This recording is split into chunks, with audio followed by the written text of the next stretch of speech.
Welcome to Pharmacology Insights, where we break down complex pharmacology into simple, easy-to-understand concepts.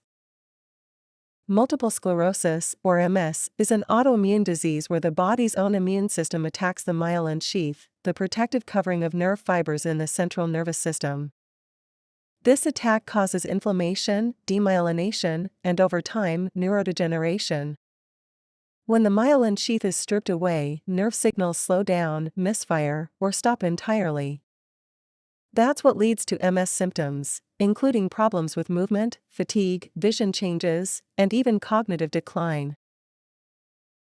For decades, most MS treatments have worked by broadly suppressing immune activity. Drugs like interferons, glatiramer acetate, and fingolimod can calm inflammation, but they do it in a general way, lowering immune activity across the board. And that comes with a trade-off.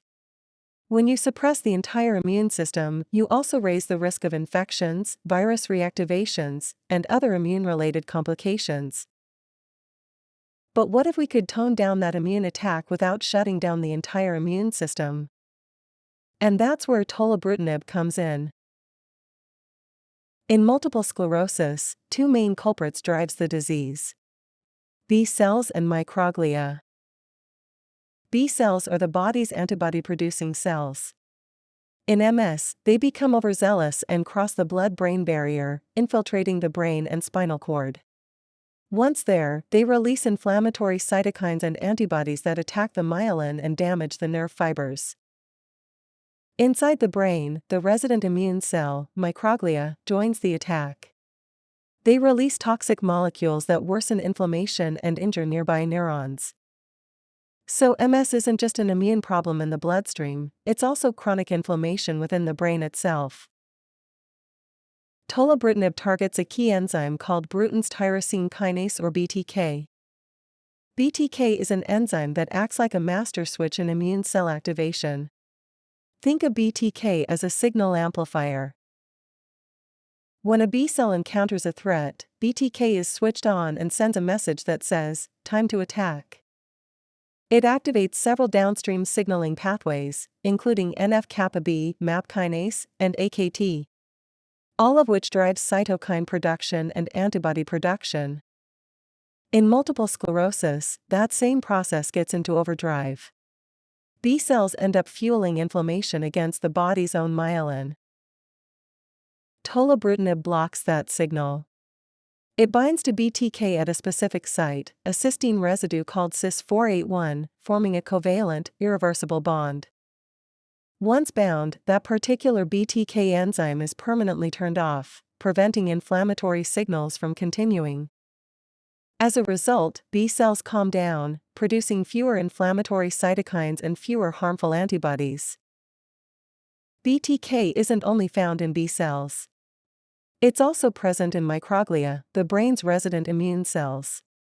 In multiple sclerosis, overactivated microglia contribute to neuroinflammation and neuron loss.